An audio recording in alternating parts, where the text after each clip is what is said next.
guard against the acquisition of unwarranted influence, whether sought or unsought, by the military-industrial complex.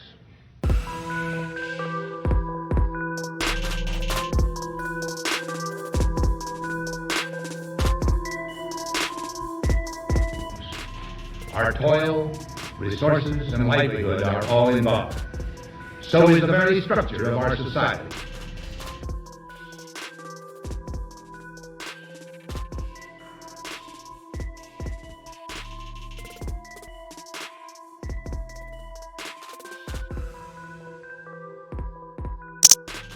So I don't know. Yeah, I don't get that. I mean, they go through all this trouble to get here, and then come here full Democrat. The potential for the disastrous rise of misplaced power exists and will persist. We must never let the weight of this combination endanger our liberties or democratic processes. We should take nothing for granted. Only an alert and knowledgeable citizenry can compel the proper meshing of the huge industrial and military machinery of defense with our peaceful methods and goals.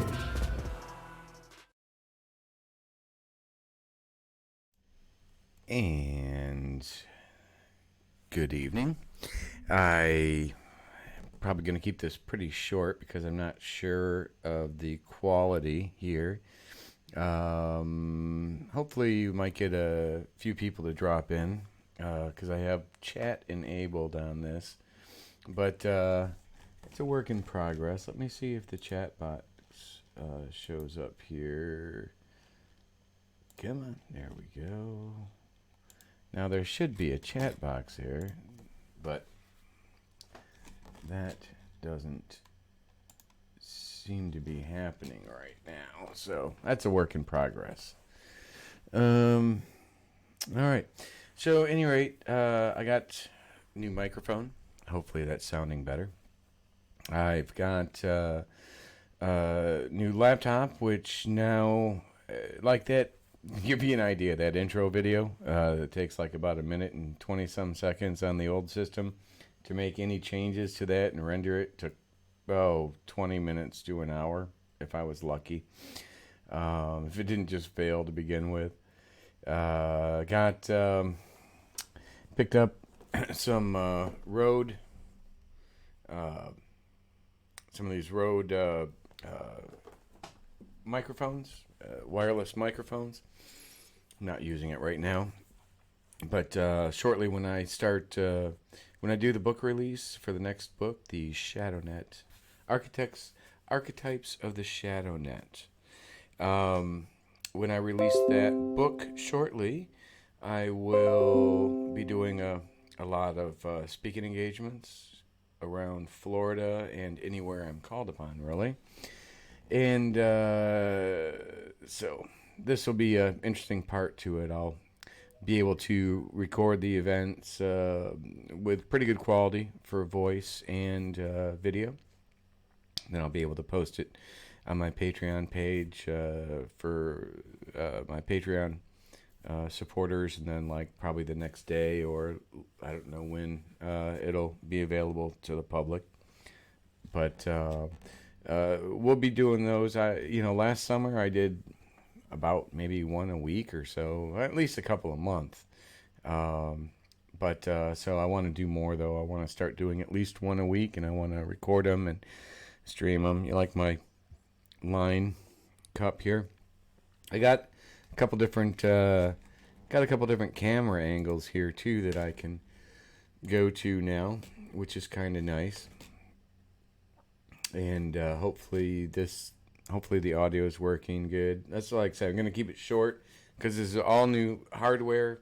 I imported a lot of my old settings and such with the OBS studio that I'm using, but that was a bit complicated because it's all new hardware, so I had to go through. So I'm sure I'm messing something up. Anyway, I had a great trip to DC.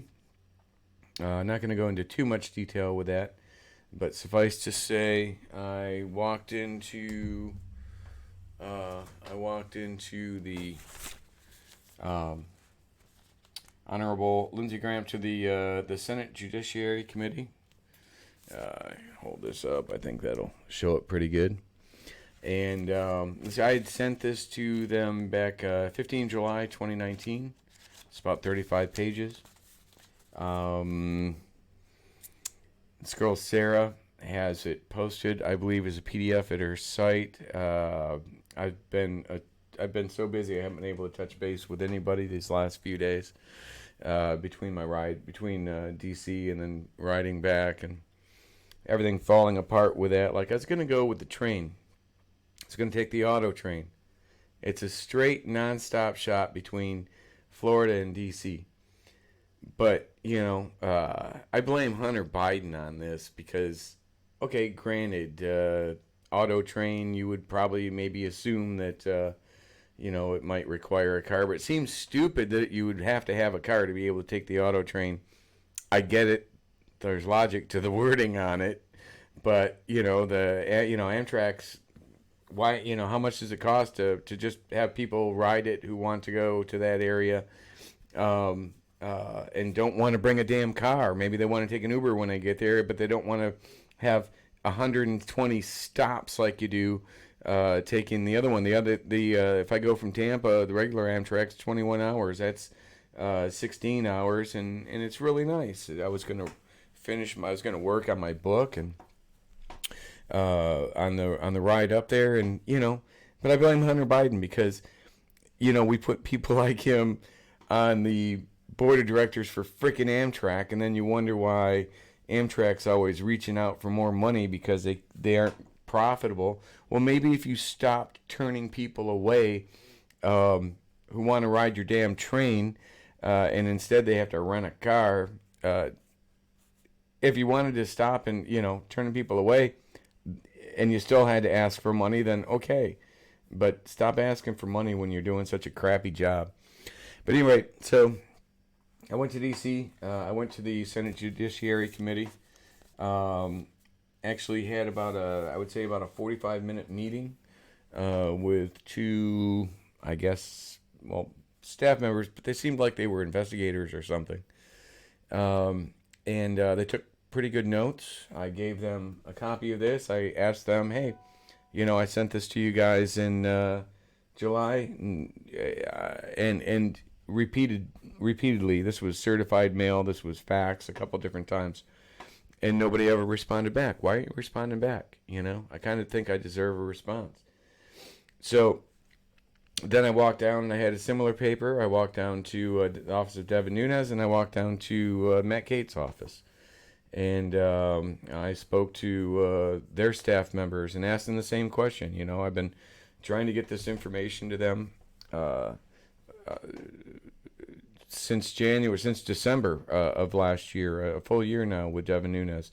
And when you submit formal, official, sworn, what amounts to whistleblower memorandums, testimony of record, a memorandum of record, you would think that they would respond back to you, especially because a lot of what you have to tell them is really classified, right? So you don't know everything that I'm trying to tell you, and if you don't sit down with me, then what good is it going to do? So at any rate, I don't even know if the audio is working on this right now. I'm kind of hoping it does. I'm going to play it back afterwards. I got it up there, but I'm not actually playing it. But so at any rate, the trip to DC was good. I met with a couple journalists while I was there, and had a great night. I spent the night at Trump International Hotel, and got to speak to several people. Lewandowski I spoke to. I got to meet the My Pillow guy. That was cool. And a bunch of other people. But anyway, hopefully this video is turning out okay. I'm going to end the stream shortly. It's like 11 minutes right now.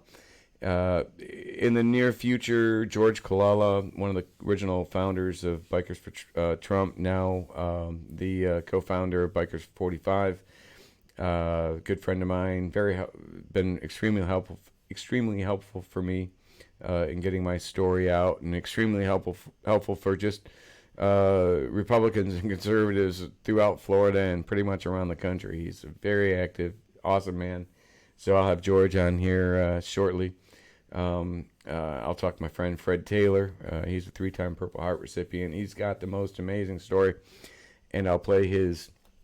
He's got a ballad after him. Somebody wrote, it's called The Ballad of Fred Taylor, and we'll play that. We'll play the Ballad of Fred Taylor while if I can get Fred on. I'm sure he can twist his arm a little bit.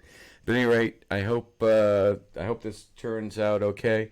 The quality of the video compared to what I had before, I think, should be tremendously better. The processing capabilities I have now are perfectly fine, and I'm able to do post-production. I'm able to stream with great bit rates. Before, oh dear God, if you saw what I had put together on my roommate's laptop, it was pretty sad. It would take hours to render something of any significance in size. So at any rate, I hope this came out okay. Looking forward to doing these much more regularly. I just needed to make this investment into a few things to be able to get it done properly. So at any rate, I'm going to switch to my full screen here.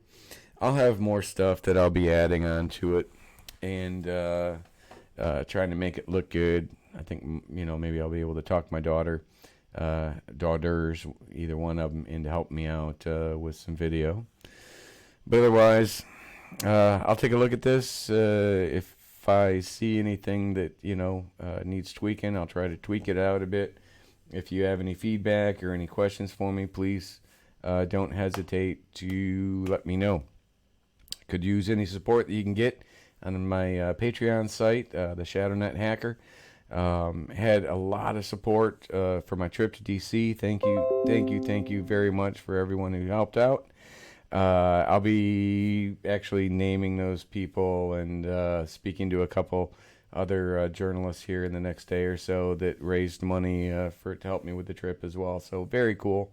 When you go in there just like an idiot, you walk in there, you're in, the Senate Judiciary Committee, you're feeling like a real small fish in a big pond, right? And, when you can go in there and say, listen, I'm here because a bunch of, journalists, YouTube influencers, journalists, reporters, people trying to do the same thing I'm doing, trying to get an important message out that you're not going to hear on the mainstream media. So, it was from their help that, when I mentioned that to the folks at the Judiciary Committee, their ears perked up like, oh crap, we don't need this. So hopefully they're getting the idea that this guy's not going away.